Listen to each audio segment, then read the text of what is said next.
ফ্যাসিবাদের দোষরদেরকে বলে দিতে চাই, আপনাদের জায়গা এই বাংলার মাটিতে আর হবে না। আপনাদের কোনো ষড়যন্ত্র এই বাংলার মাটিতে চলবে না। আমরা আর কোনো কিছুকে ভয় করি না। দালালি না আজাদি, দালালি না আজাদি, দালালি না আজাদি, দিল্লি না ঢাকা, দিল্লি না ঢাকা।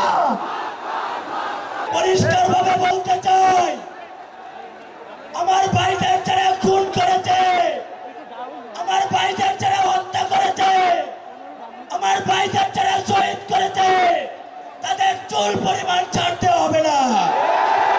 প্রয়োজনে দ্বিতীয় বিপ্লবের ঘোষণা হবে।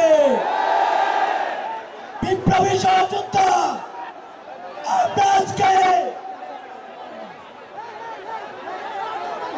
আমরা আজকে দেখতে পাচ্ছি মুজিববাদী সংবিধান এখনো বহাল রয়েছে।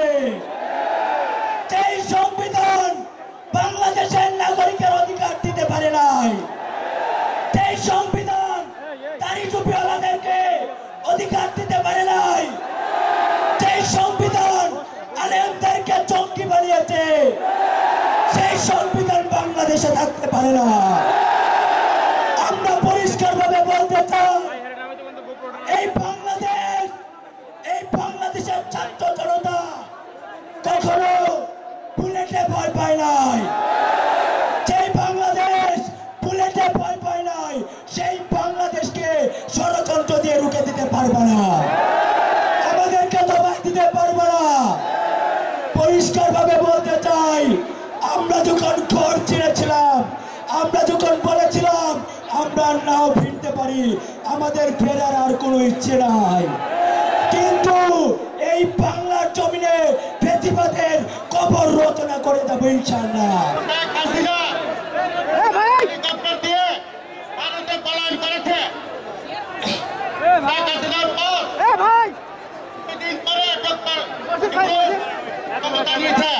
মাত্র 8 তারিখে আমি বলতে চাই, তখন তো ডক্টর ইউনূস এই সরকার ছিল না।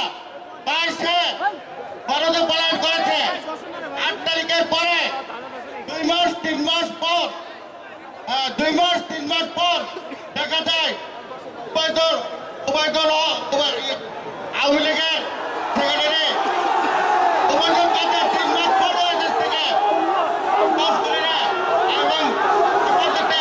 দেশ থেকে বিদায় দিয়েছে। আমি বলতে চাই, এই সরকারকে তাদেরকে বিচারের আওতা না এনে তাদেরকে দেশ থেকে পালানোর চুপ করে দেয়, তাদেরকে আমি এই সরকারকে দেখতে চাই না। তাই আমি এই সরকারের যারা অবরুদ্ধ করবে তাদের অবিলম্বে প্রতিরোধ চাই এবং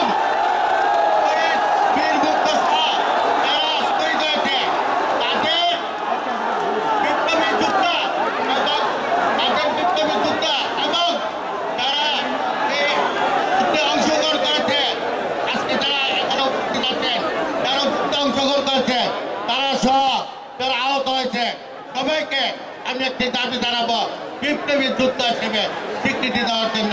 আসসালামু আলাইকুম, আল্লাহ হাফেজ।